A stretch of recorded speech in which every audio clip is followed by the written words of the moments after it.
Okay. త్రిత్వము Holi Trinity పరిశుద్ధ త్రిత్వము ఆదివారంలో మనము దేవుని యొక్క వాక్యాన్ని ధ్యానం చేసుకోబోతున్నాం.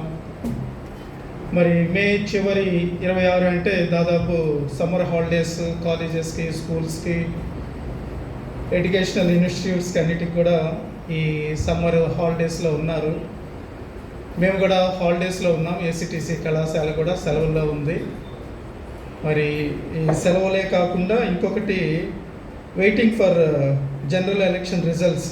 ఈ రిజల్ట్స్ కొరకు ఎదురు చూస్తూ ఈ ఎదురు చూడడంలో చాలామంది కొద్దిగా వేరు అనాలసిస్ లేకుంటే ఒపీనియన్స్ని బట్టి అటు ఇటు ఫ్లక్చువేషన్స్తో ఉన్నటువంటి సందర్భం.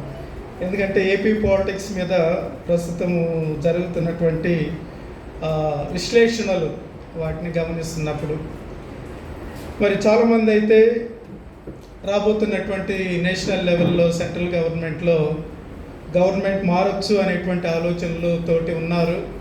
ఆ రీతిగా అవ్వాలి అనేటువంటిది క్రైస్తవ సంఘము అందరు కూడా ఆ రీతిగా ఆశిస్తున్నారు. కానీ ఏదైనప్పటికీ దేవుని యొక్క చిత్తము అనేటువంటి విషయాన్ని మనము గ్రహించవలసినటువంటి అవసరత ఉంది. మరి ఈ హోలీ ట్రినిటీలో లేక పరిశుద్ధ త్రిత్వంలో త్రియేక దేవుడిగా అంటే ఏకత్వంలో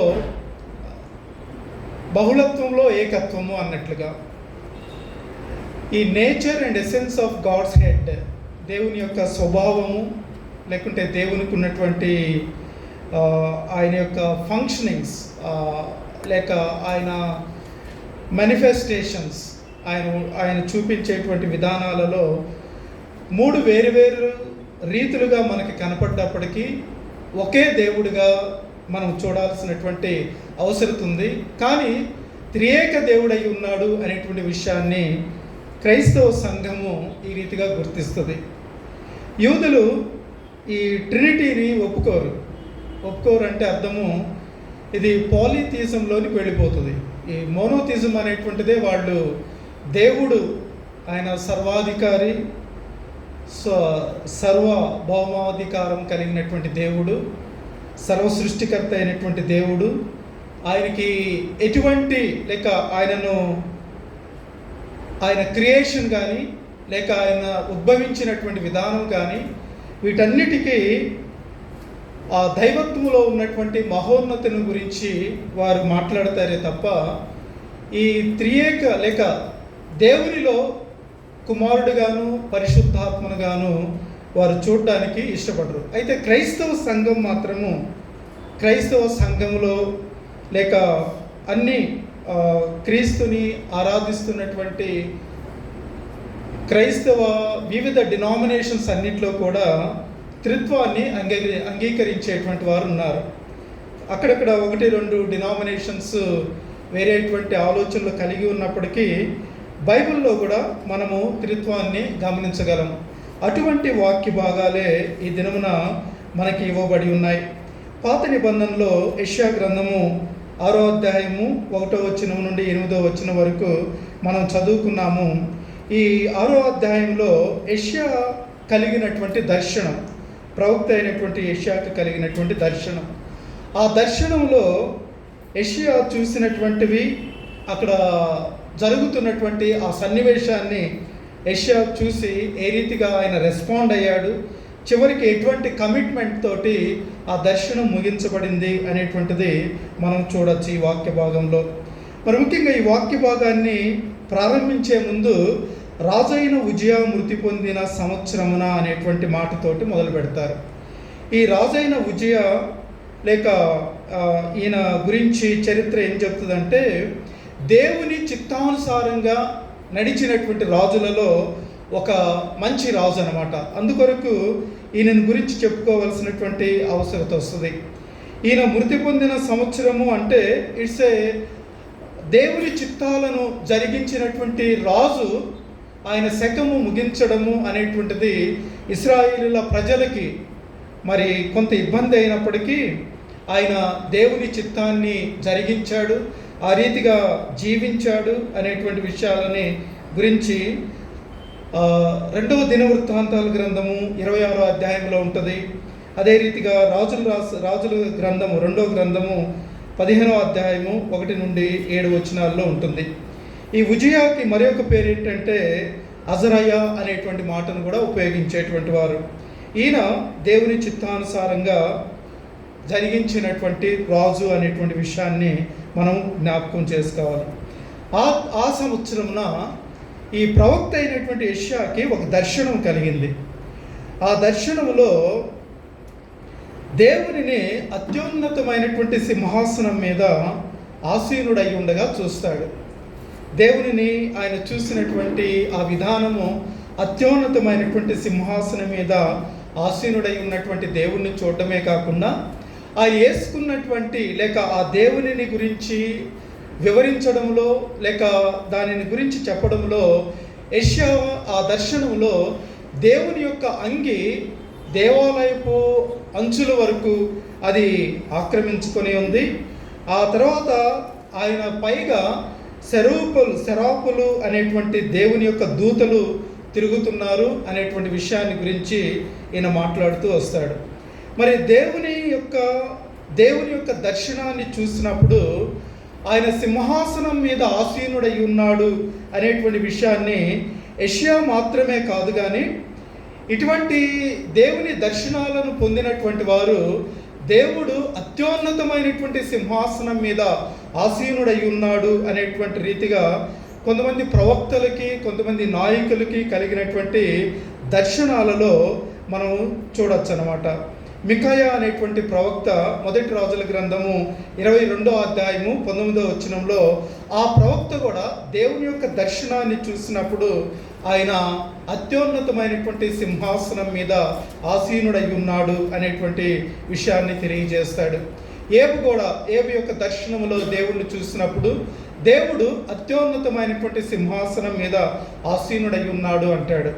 దావీదు తన యొక్క కీర్తనలలో 9వ కీర్తన 4వ వచనంలో అట్లాగే 9వ కీర్తన 7వ వచనంలో దేవుని గురించినటువంటి దర్శనాలు లేక దేవుని గురించి మాట్లాడేటప్పుడు దేవుని యొక్క అత్యున్నతమైనటువంటి సింహాసనాన్ని గురించి మాట్లాడుతూ ఉంటాడు. మీరు 7వ వచనంలో కానీ చూస్తే యెహోవా శాశ్వతముగా సింహాసనాసీనుడై ఉన్నాడు, న్యాయం తీర్చుటకు ఆయన తన సింహాసనమును స్థాపించి ఉన్నాడు అని కీర్తన గ్రంథం 9వ అధ్యాయము 7వ వచనంలో ఉంటుంది. అట్లాగే ఇర్మియా లామెంటేషన్స్ ఇది విలాప వాక్యములు 5:19లో కూడా ఇటువంటి దర్శనాన్ని చూస్తాడు. ఎందుకు ఈ దర్శనము లేకుంటే సింహాసనము గురించి చెప్తున్నామంటే దేవుని యొక్క సర్వభౌమాధికారం, సావర్నిటీ ఆఫ్ గాడ్.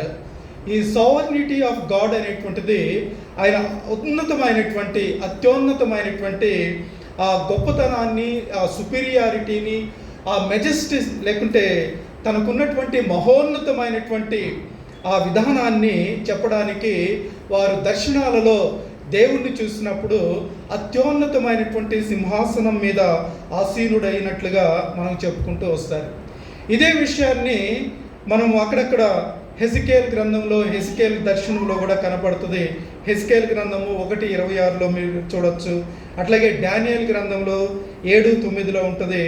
అయితే పరిశుద్ధుడైన యోహాను తాను పద్మాసు దీపంలో ఆయన దర్శనాలలో చూసినప్పుడు ఆయన ప్రకటన గ్రంథంలో 35 సార్లు రాస్తాడు ఆయన సింహాసనం మీద ఆసీనుడై ఉన్నాడు అనేటువంటి విషయాన్ని. ఈ సింహాసనం మీద ఆసీనుడై ఉన్నటువంటి ఆయన చుట్టూ శరాపులు అనేటువంటి దేవదూతలు తిరుగుతున్నారు. ఈ శరాపులు అనేటువంటి దేవదూతలను గురించి హెజికేలు 1:13లో కూడా ఉంటుంది. అట్లాగే హెజికేలు 10:15లో కూడా ఉంటుంది. ఈ శరాపు దేవదూతలు ఎట్లాంటి దేవదూతలు అంటే అగ్నిదూతలు అనొచ్చు. అంటే దేని బాడీ బర్నింగ్ కోల్ లాగా, మండుతున్నటువంటి అగ్నిలాగా ఉంటారు. ఆ అగ్నిలాగా ఉన్నటువంటి ఈ దేవదూతలకి 6 రెక్కలు ఉంటాయి. 2 రెక్కలు వాటి మొహాలను కప్పుకుంటాయి, 2 రెక్కలు వాటి పాదాలను కప్పుకుంటాయి. 2 రెక్కలతోటి అవి ఎగురుతూ దేవుని చుట్టూ అవి అంటే ఒక దగ్గర ఆగిపోయినట్లు ఉండవు, కానీ అవి దేవుని దగ్గర తిరుగుతూ దేవుని గురించి అవి ఏం చెప్తున్నాయంటే, మీరు ఈ వాక్య భాగంలో చూడొచ్చు. 3వ వచనంలో, సైన్యములకు అధిపతి యెహోవా పరిశుద్ధుడు, పరిశుద్ధుడు, పరిశుద్ధుడు, సర్వలోకము ఆయన మహిమతో నిండి ఉన్నదని గొప్ప స్వరముతో గాన ప్రతిగానములు చేయుచుండరి. ఎవరు? శరాపులు లేక దేవుని దూతలు. ఈ అగ్ని దూతలు దేవుని దగ్గర ఆ సింహాసనం దగ్గర తిరుగుతూ దేవుని గురించి వారు స్తుతిస్తున్నటువంటి విధానము పరిశుద్ధుడు, పరిశుద్ధుడు, పరిశుద్ధుడు, పరిశుద్ధుడు అని ఇక్కడ 3 పర్యాయాలు రాయబడి ఉన్నది. ఈ 3 పర్యాయాలే ఎందుకు రాయాలి, ఇంకా ఎక్కువగా రాయొచ్చు కదా అనేటువంటి ఆలోచన కూడా చాలాసార్లు చాలామంది అంటూ ఉంటారు. కానీ ఎందుకొరకు మరి యెషయాలో పరిశుద్ధుడు, పరిశుద్ధుడు, పరిశుద్ధుడు అని 3 సార్లు అనడాన్ని కూడా వేరువేరుగా ఇంటర్ప్రిటేషన్లోనికి తీసుకొస్తారు. ఎందుకు ఈ రీతిగా అనవలసి వచ్చింది అనేటువంటి దానికి ఒక ఇంటర్ప్రిటేషన్ ఏంటంటే, అక్కడ త్రియేక దేవుడై ఉన్నాడు. తండ్రి అయినటువంటి దేవుడు, కుమారుడైనటువంటి దేవుడు, పరిశుద్ధాత్ముడైనటువంటి దేవుడు. ఈ దేవుళ్ళు లేక ఇక్కడ మళ్ళా ప్లూరల్ వాడకూడదు. ఈ దేవుడు పరిశుద్ధుడు, పరిశుద్ధుడు, పరిశుద్ధుడు. అంత మాత్రమే కాకుండా సర్వలోకము ఆయన మహిమతో నిండి ఉన్నది. ఆయన యొక్క ఆ మహిమ, ఆయన గ్లోరీ, ఆ మెజెస్టీ, లేకుంటే వివరించలేనటువంటి, మాటలతో చెప్పలేనటువంటి అద్భుతమైనటువంటి ఆ ప్రకాశవంతమైనటువంటి దేవుని యొక్క ప్రసన్నతను ఆ దూతలు గాన ప్రతిగానములు చేస్తూ ఉన్నారు.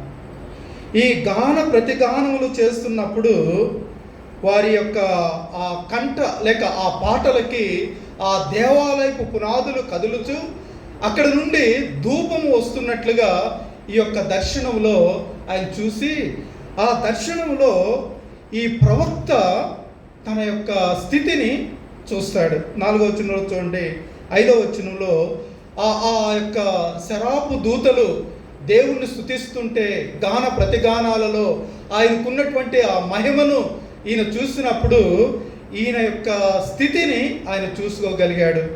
ఆయన స్థితి ఏంటంటే, ప్రవక్త యొక్క స్థితి ఏంటంటే, అయ్యో నేను అపవిత్రమైన పెదవులు గలవాడను, అపవిత్రమైన పెదవులు గల జనముల మధ్య నివసించువాడను, నేను నశించి తిని, రాజును సైన్యములకు అధిపతియగు యెహోవాను నేను కనులారా చూచిననుకుంటుని అని ఇక్కడ ప్రవక్త యొక్క రెస్పాన్స్. ఆ దర్శనములో ఆ దూతలు గాన ప్రతిగానములు చేస్తున్నప్పుడు, ఆ ధూపము ఆ యొక్క సింహాసనం మీద వస్తున్నప్పుడు ఈ ప్రవక్త యొక్క తన స్థితిని ఆ పరిశుద్ధ సన్నిధానంలో, ఆ అద్భుతమైనటువంటి ఆ సన్నిధానంలో తన స్థితిని చూసినప్పుడు ఆయనకేమనిపిస్తుందంటే, నేను అపవిత్రమైనటువంటి పెదవులు గలవాడను అంటాడు.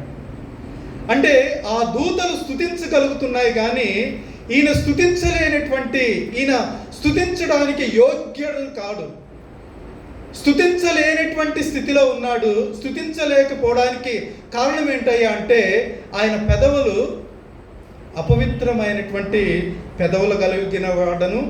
అంత మాత్రమే కాకుండా ఈ అపవిత్రమైనటువంటి పెదవులు, నేను అపవిత్రమైనటువంటి పెదవులు కలిగినటువంటి జనములలో ఉన్నాను అంటే, మనుషులందరికీ కూడా ఆ పరిశుద్ధుడైనటువంటి, మహోన్నతుడైనటువంటి, ఉన్నతమైనటువంటి ఆ దేవుణ్ణి స్తుతించడానికి సెరూపులు అనేటువంటి దూతలు చేస్తున్నటువంటి స్తుతిగానములు మనుషులు చేయలేరు. ఎందుకు మనుషులు చేయలేరంటే, వారు అపవిత్రమైనటువంటి పెదవులు కలిగినటువంటి వారుగా ఇక్కడ ఈయన వివరించుకుంటూ వస్తారు. యెషయా తన యొక్క స్థితిని లేక తన ఏమై ఉన్నాడో దానిని అర్థం చేసుకుంటాడు. తను ఏమై ఉన్నాడో అది తెలుసుకోగలుగుతాడు. దేవుని సన్నిధానంలోనికి వచ్చినప్పుడు మనుషులు వారు ఏమై ఉన్నారో వారు తెలుసుకోవాలి. తెలుసుకున్నప్పుడే దేవుని యొక్క గొప్పతనాన్ని, దేవుని యొక్క విశిష్టతను, దేవుని యొక్క మంచితనాన్ని, దేవుని యొక్క ప్రేమను, దేవుని యొక్క కృపను అర్థం చేసుకోగలరు, కానీ వారు ఏమై ఉన్నారో వారికి తెలియకపోతే దేవుడు ఏమై ఉన్నాడో వారికి అర్థం కాదు. ఇక్కడ అటువంటి పరిస్థితుల్లో ఉన్నటువంటి యెషయా తన యొక్క స్థితిని గురించి మాట్లాడుతున్నాడు. నేను అపవిత్రమైనటువంటి పెదవుల గలవాడను. అపవిత్రమైనటువంటి పెదవులు అంటే మనకు బైబిల్ ఏం చెప్తుందంటే, ఈ పెదవులతో మాట్లాడేటప్పుడు అబద్ధాలు మాట్లాడతాము, మోసకరమైనటువంటి విషయాలను గురించి మాట్లాడతాము, కొందరిని పొగుడుతాము, కొందరిని తిడుతాము, మన ఇష్టానుసారంగా ఈ యొక్క లిప్ సర్వీస్ లేకుంటే ఈ యొక్క పెదవులను మనం ఉపయోగించుకుంటూ ఉంటాము. ఈ పెదవులు చాలా అంటే ఇవి సర్వోన్నతుడైనటువంటి దేవుణ్ణి స్తుతించడానికి యోగ్యమైనటువంటివి కాదు అనేటువంటి రీతిగా మనం చెప్పుకోవాల్సినటువంటి అవసరం ఉంది. అందుకే అక్కడక్కడ కీర్తనల గ్రంథంలో కీర్తనాకారుడు ఈ పెదవులను గురించి మాట్లాడుతూ అంటున్నటువంటి 1-2 రెఫరెన్సెస్ చూడండి. ఒక కీర్తన 12వ కీర్తన 2వ వచనంలో అంటాడు. 12వ కీర్తన 2వ వచనంలో, అందరూ ఒకరితోనొకరు అబద్ధములాడుదురు, మోసకరమైన మనస్సు గలవారై ఎచ్చుకములాడు పెదవులతో పలుకుదురు అంటాడు. మోసకరమైనటువంటి మనస్సు గలవారై ఇచ్చకములాడు పెదవులతో పలుకుదురు. అట్లాగే మీరు 31వ కీర్తన 18వ వచనంలో చూడండి. అక్కడ కూడా ఇటువంటి మాటనే ఉపయోగించడం జరుగుతుంది. అబద్ధికుల పెదవులు మూయబడును గాక, వారు గర్వమును అసహ్యమును అగపరచుచు నీతిమంతుల మీద కఠోరమైన మాటలు పలుకుదురు అంటాడు. అట్లాగే 34వ కీర్తనలో కానీ మీరు చూస్తే అక్కడే కీర్తన గ్రంథం 34వ కీర్తన 13వ వచనంలో మరొక మాట అంటది, చెడ్డ మాటలు పలుకకుండా నీ నాలుకను, కఠినమైన మాటలు పలుకకుండా నీ పెదవులను కాచుకొనుము అంటూ ఈ పెదవులను గురించి మాట్లాడుతూ మరొక దగ్గరికి వచ్చేటప్పటికి 59వ కీర్తన 7వ వచనంలో ఈ పెదవులను దేంతో పోలుస్తాడంటే ఖడ్గముతోటి లేక కత్తుల లాంటివి అన్నట్లుగా 59వ కీర్తన 7వ వచనంలో పోల్చడం జరుగుతుంది.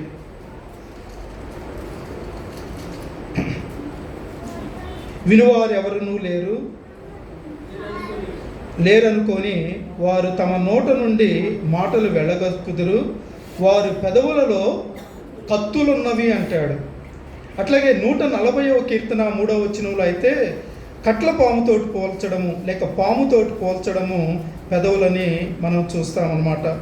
ఎందుకు ఈ మాటలు మనం చెప్పుకోవాల్సి వస్తుందంటే, నేను అపవిత్రమైనటువంటి పెదవుల గలవాడును అనేటువంటి విషయాన్ని నేను చదువుతున్నాను. 143, పాము నాలుకల వలె వారు తమ నాలుకలు వాడి చేదురు, వారి పెదవుల క్రింద సర్ప విషమున్నది అనేటువంటి మాటను ఇక్కడ యెషయా తన యొక్క స్థితిని తను ఏమై ఉన్నాడో ఆ విషయాన్ని ఒప్పుకుంటూ ఆ శరాపులు దేవుణ్ణి మహిమపరిచినట్లుగా స్తుతించినట్లుగా పరిశుద్ధుడు పరిశుద్ధుడు పరిశుద్ధుడు సర్వలోకంలో ఆయన మహిమ నిండి ఉన్నది అనేటువంటి స్తుతిగానాన్ని నేను చేయలేకపోతున్నాను. ఎందుకు చేయలేకపోతున్నానంటే నా పెదవులు ఈ లోకంలో నేను మనిషిగా జీవిస్తున్నప్పుడు నా ఇష్టానుసారంగా అబద్ధములాడాయి, లేక నా ఇష్టానుసారమైనటువంటి మాటలను పలికాను అనేటువంటి రీతిగా తాను చెప్పుకుంటూ, కేవలము ఆయన మాత్రమే కాదు, అపవిత్రమైన పెదవులు కలిగినటువంటి జనుల మధ్యలో నుండి నేను వచ్చాను అనేటువంటి విషయాన్ని ఈయన తెలియచేస్తూ ఉన్నాడు. ఈ రీతిగా దేవుని సన్నిధానంలోనికి వచ్చినప్పుడు యెషయా తన స్థితిని గమనించడం, గుర్తించడం, దానిని దేవుని సన్నిధానంలో ఒప్పుకోవడం మాత్రమే కాకుండా తను చాలా ఆ రిపెంటెన్స్ అన్నమాట, పశ్చాత్తాపం, అయ్యో నేను స్తుతించలేకపోతున్నానే అనేటువంటి ఆలోచనలోనికి వస్తూ ఇంకొక మాట అంటాడు, నేను నశించి తిని అనేటువంటి మాట. నేను నశించి తిని అంటే దీన్ని రెండు రీతిలుగా అర్థం చేసుకోవచ్చు. కానీ ఇక్కడ ఉన్నటువంటి అర్థం ఏంటంటే, పాపి లేక పాపంతో ఉన్నటువంటి మానవులు పరిశుద్ధుడైనటువంటి దేవుణ్ణి చూసినప్పుడు ఈ పాపంతో ఉన్నటువంటి మానవులు చచ్చిపోతారు అనేటువంటి ఒక నానుడు ఉండేటువంటిది.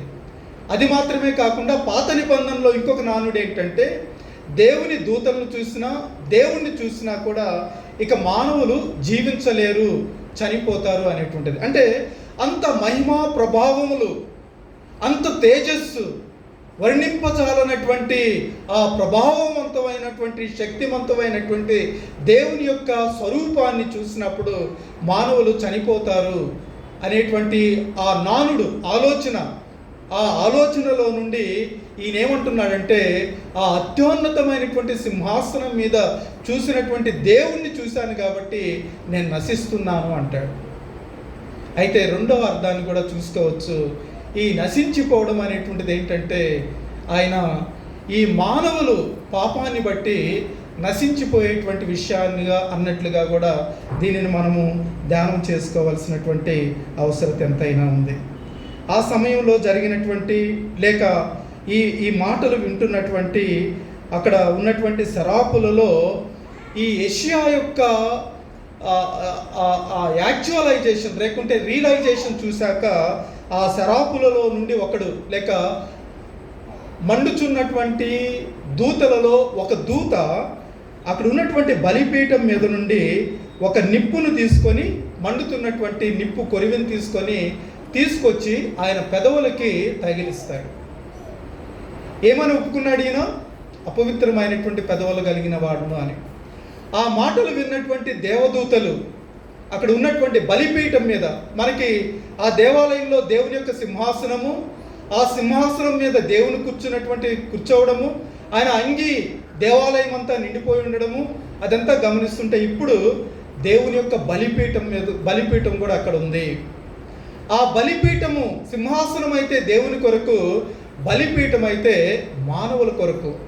మానవులంటే ఇటువంటి అపవిత్రం కలిగినటువంటి లేక పాపం కలిగినటువంటి వారు ఆ బలిపీఠం దగ్గరకు వచ్చి వారు ఆ పాపాన్ని పోగొట్టుకోవడానికి బలిపీఠము అనేటువంటిది, దానిని మనం గమనించాల్సినటువంటి అవసరం ఉంది. అందుకే ఈ ప్రత్యక్ష గుడారంలో కూడా దేవుడు బలిపీఠాన్ని పెట్టిస్తాడు. ప్రత్యక్షపు గుడారం మోషేతోటి ఈ గుడారాన్ని ఏపించినప్పుడు ఆ గుడారంలో బలిపీఠాన్ని పెట్టిస్తాడు. దీని గురించి మీకు ఎక్సోడస్ 30 ఉంటుంది, నిర్గమకాండము 30వ అధ్యాయంలో ఉంటుంది. అయితే ఇక్కడ మనం బలిపీఠం మీద ఉన్నటువంటి ఆ నిప్పును తీసుకొచ్చి యెషయా యొక్క పెదవులకు తగిలించినప్పుడు జరిగినటువంటిది చూడండి 6-7 వచనాల్లో. అప్పుడు ఆ శరాపులలో నొకడు తాను బలిపీఠం మీద నుండి కారుతో తీసిన నిప్పును చేత పట్టుకొని నా యొద్దకు ఎగిరి వచ్చి నా నోటికి దానిని తగిలించెను. ఇది నీ పెదవులకు తగిలెను గనుక నీ పాపమునకు ప్రాయశ్చిత్తమాయెను. ఎప్పుడైతే ఆ నిప్పు పెదవులకు తగిలిందో పాపం పోయింది. అయితే ఇక్కడ ఒకటి గమనించాల్సినటువంటి విషయం ఏంటంటే, మండుతున్నటువంటి ఆ నిప్పు పెదవులకు తగిలినప్పుడు ఇది బాధ కలగాలి, లేకుంటే ఆ పెయిన్ అనేటువంటిది ఉండాలి. ఆ పెయిన్ గురించి ఇక్కడ చెప్పబట్టలేదంటే ఎందుకొరకో యెషయా తన యొక్క దర్శనంలో తన స్థితిని ఎరిగాడు. ఆ స్థితిలో దేవదూత తనని మరి ప్రక్షాళన లేకుంటే పాపాన్ని పోవడానికి నిప్పుతో దాన్ని ముట్టినప్పుడు కలిగినటువంటి బాధను గురించి మాత్రం మాట్లాడలేదు. బహుశా ఈ పాపాన్ని తీసేటువంటి విధానంలో ఆ బాధ అనేటువంటి దేవుడు అనుభవించి లేక దీవెన అనేటువంటిది మనుషులకు ఇస్తాడేమో అనేటువంటి ఆలోచన కలుగుతూ ఉంటుంది. ఒకవేళ బాధ కలిగి ఉంటే యెషయా చెప్పి ఉండాలి, కానీ ఆయనకి కలిగినటువంటిది ఏంటంటే ఆయన పాపం పోయినట్లుగా నీ పాపమునకు ప్రాయశ్చిత్తమాయను, నీ దోషము తొలగిపోయెను అనెను. ఎప్పుడైతే పాపం పోయిందో, తన దోషం తొలగిపోయిందో అప్పుడు ఆయనకు ఒక స్వరం వినబడిందండి. ఏమని స్వరం వినబడిందంటే, దేవుడు తనతో ఉన్నటువంటి వారితో మాట్లాడుతున్నాడు. ఇక్కడ 8వ వచనంలో చూడండి, 8వ వచనంలో అప్పుడు నేను ఎవరిని పంపెదను, మా నిమిత్తము ఎవడు పోవునను ప్రభువు సెలవీయగా వింటిని.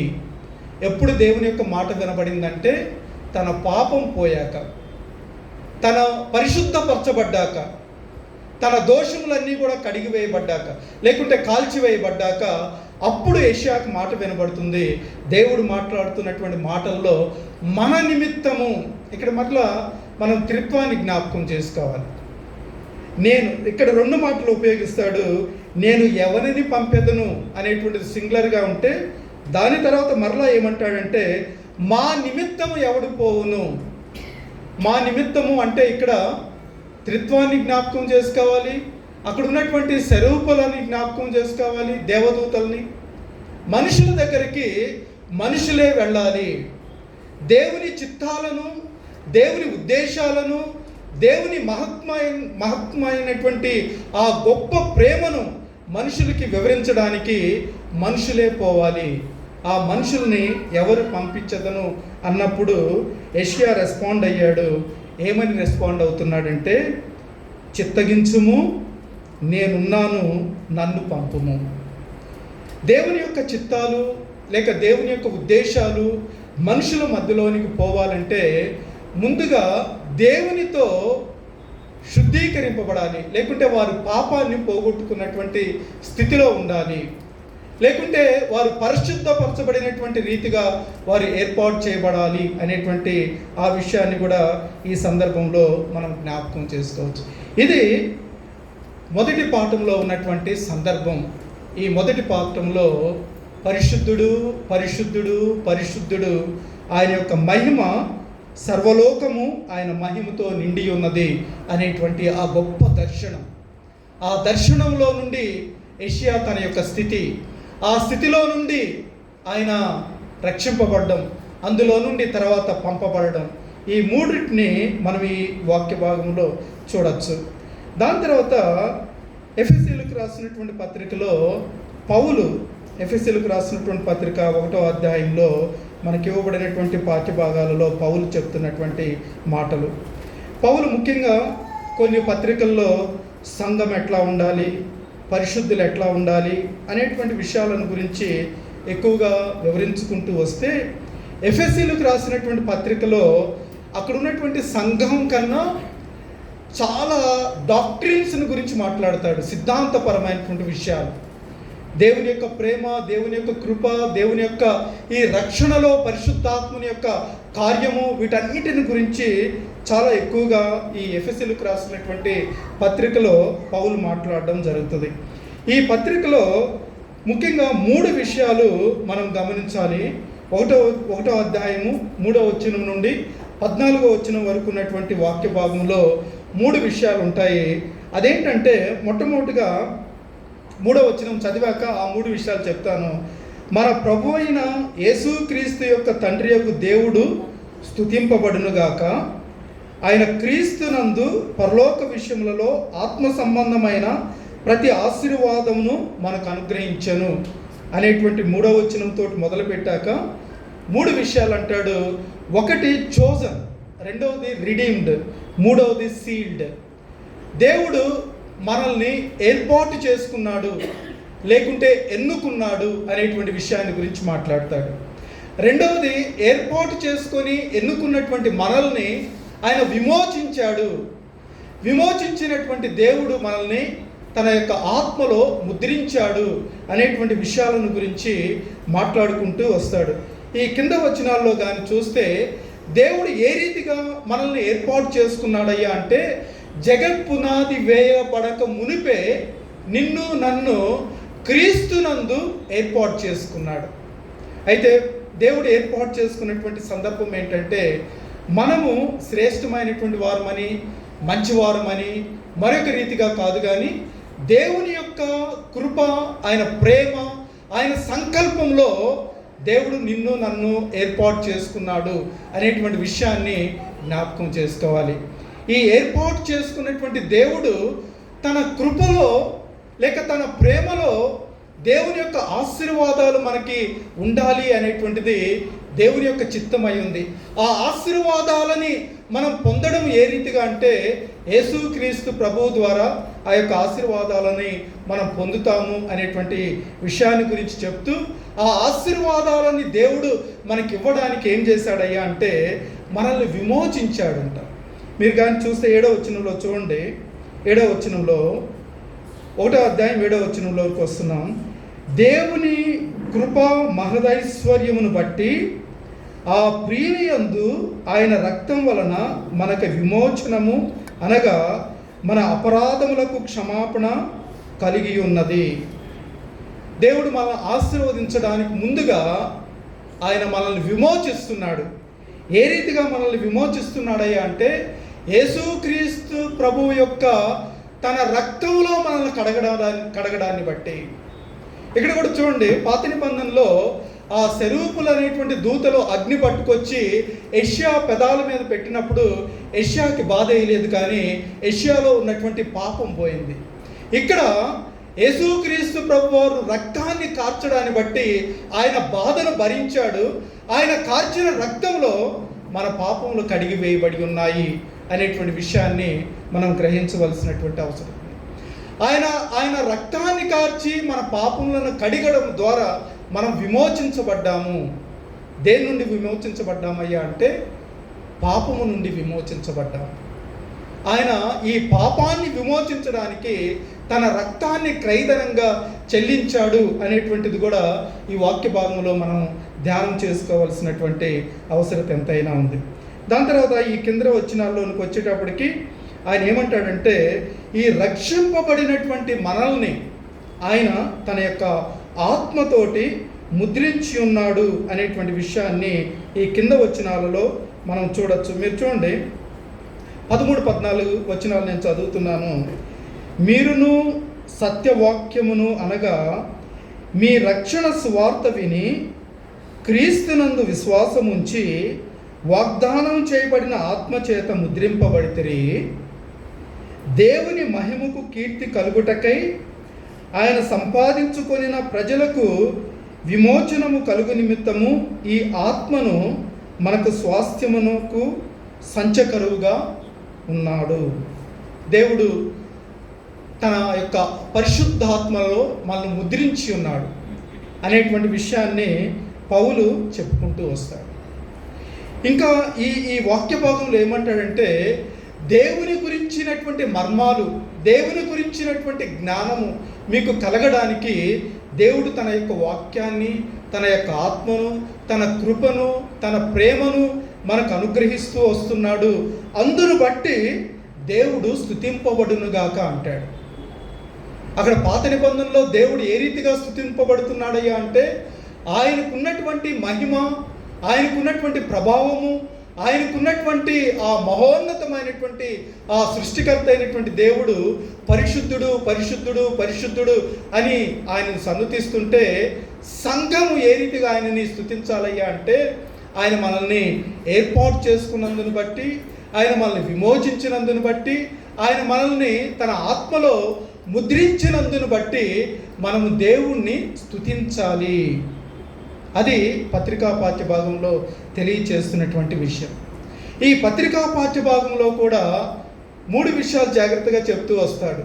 తండ్రి అయినటువంటి దేవుడు, కుమారుడైనటువంటి యేసుక్రీస్తు ప్రభు మన రక్షకుని ద్వారా మనల్ని ఆయన ఏర్పాటు చేసుకున్నాడు.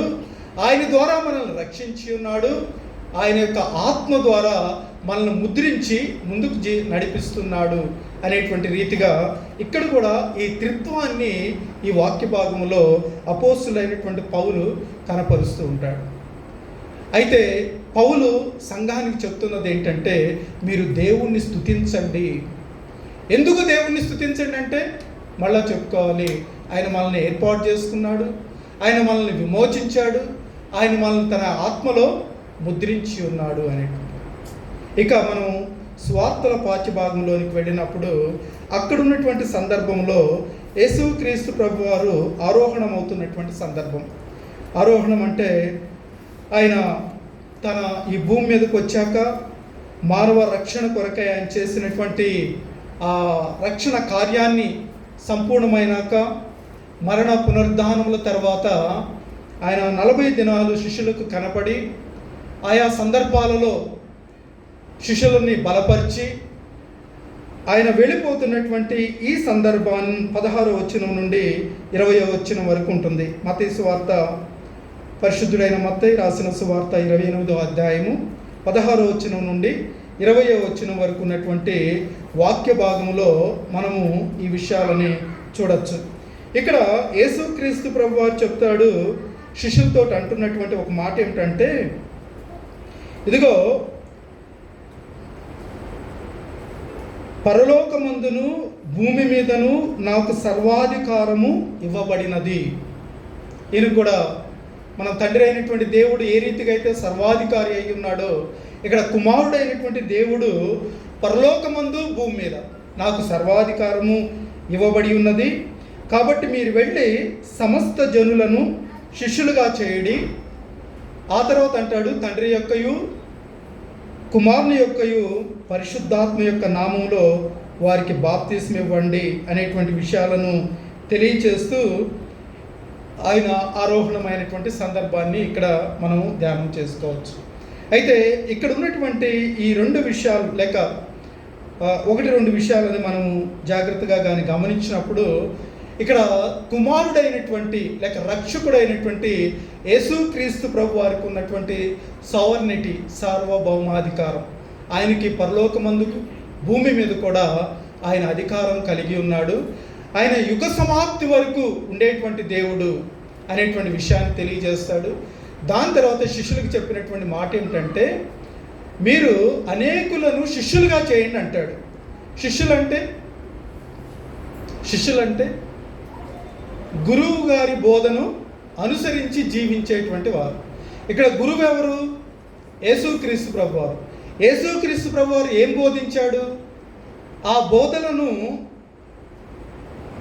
ఇతరులకు చెప్పి ఆ బోధలను అనుసరించి జీవించేటువంటి వారిని తయారు చేయండి అంటాడు. ప్రభు ఏం బోధించాడో కొన్ని జ్ఞాపకం చేసుకోండి. ప్రభు ఏం బోధించాడు? నీ వలె నీ పొరుగు వారిని ప్రేమించండి, ఒక చెంప మీద కొడితే ఇంకొక చెంప చూపించండి, ఒక అంగీ 2 అంగీలు ఉంటే ఒక అంగీ ఇచ్చేసేయండి, క్షమించండి. ఎన్నిసార్లు క్షమించాలి? ఎన్నిసార్లు అంటాడు? 77 టైమ్స్. క్షమించండి, కనికరించండి, గాయపడ్డటువంటి వారిని ఆదరించండి, తృణీకరించబడుతున్నటువంటి వారిని దగ్గరికి తీసుకోండి. ఈ లోకమే జీవితం కాదు, మీరు దేవుని యొక్క చిత్తాలను వెతకండి, దేవుని యొక్క రాజ్యాన్ని గురించి మీరు ఆలోచించండి. దేవుని రాజ్యంలో ఏముంటుంది? నీతి న్యాయం, శాంతి, సమాధానం, ప్రేమ, కనికరము, మానవత్వము, ఈ విలువలన్నింటినీ ప్రభువు నేర్పించాడు. వీటి అనుసారంగా ఈయన బోధలను పాటించి జీవించమని అట్లా ప్రకటించమంటున్నాడు. క్రైస్తవ మతాన్ని నమ్ముకోండి, యేసు ప్రభువు నమ్ముకుంటే మీకు జబ్బులు పోతాయి, యేసు ప్రభువు నమ్ముకుంటే ఆశీర్వాదాలు వస్తాయి, అవన్నీ సెకండరీ. కానీ ప్రభు ఏం చెప్తున్నాడంటే శిష్యులుగా చేయండి అంటే, నేను మీకేమి బోధించానో, నేను మీకేమి నేర్పించానో, ఏ రీతిగా జీవించాలని చెప్పానో అది లోకానికి చెప్పండి.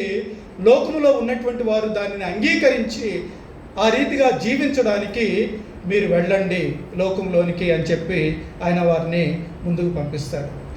ఇక్కడ ఈ మనకి ఇవ్వబడినటువంటి ఈ 3 విషయాలను కానీ లేక 3 వాక్య భాగాల్ని గమనించినప్పుడు, ఈ త్రిత్వము అనేటువంటి పరిశుద్ధ త్రిత్వము అనేటువంటి ఆదివారంలో త్రియేక దేవుడు అయినటువంటి ఆయన తండ్రిగాను, కుమారుడిగాను, పరిశుద్ధాత్ముడుగాను వేరువేరు సందర్భాలలో మానవులకి వారు కనపరుచుకుంటూ మానవుల రక్షణ నిమిత్తమై వారు కార్యాలను జరిగిస్తూ, మరి ముఖ్యంగా యేసుక్రీస్తు ప్రభువారు నీ కొరకు నా కొరకు మరణించి తిరిగి లేచి దేవునికి ఒక కుమారులుగాను కుమార్తెలుగాను ఆయనకు ఒక స్వాస్థ్యముగా మనల్ని ఏర్పాటు చేసుకొని ఉన్నాడు అనేటువంటి విషయాన్ని మనం జ్ఞాపకం చేసుకుంటూ, ఆయన ఆత్మతో నింపబడినటువంటి మనము ఈ లోకంలో జీవించుచున్నప్పుడు ఆయన బోధించినటువంటి బోధనలో అనుసారంగా జీవించాలి. ఆయన నేర్పించినటువంటి జీవన శైలిని మనం అలవాటు చేసుకోవాలి. ఆ విషయాలని మనం ఈ సమయంలో జ్ఞాపకం చేసుకుంటున్నాం.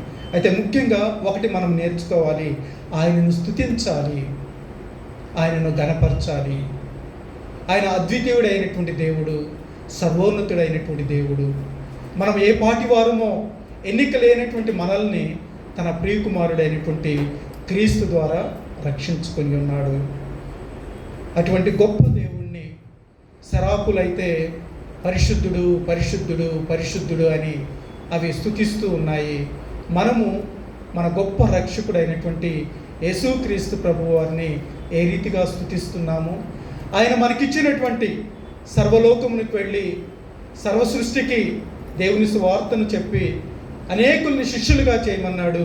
ఆ విషయంలో సంఘాలు ఏ రీతిగా ఉన్నాయి అనేటువంటి విషయాలను పరీక్షించుకుంటూ మనందరం మౌనంగా త్రియేక దేవుని వైపు చూస్తూ ఈ యొక్క వాక్య భాగాన్ని ముగించుకుందాం. అందరం మౌనంగా ఉందాం ఒక నిమిషం.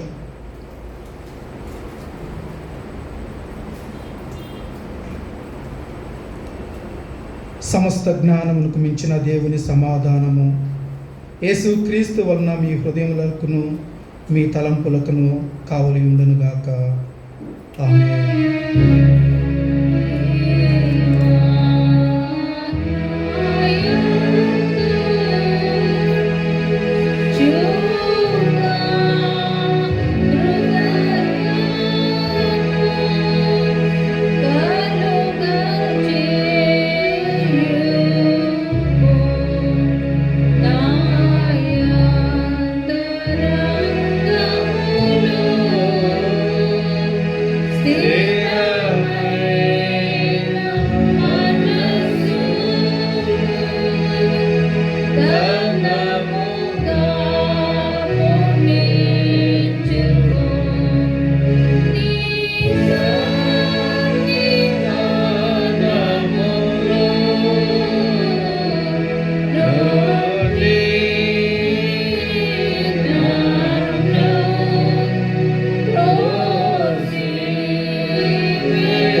కృతజ్ఞత కానుక తీసుకొచ్చిన వారు దయతో ముందుకు రండి.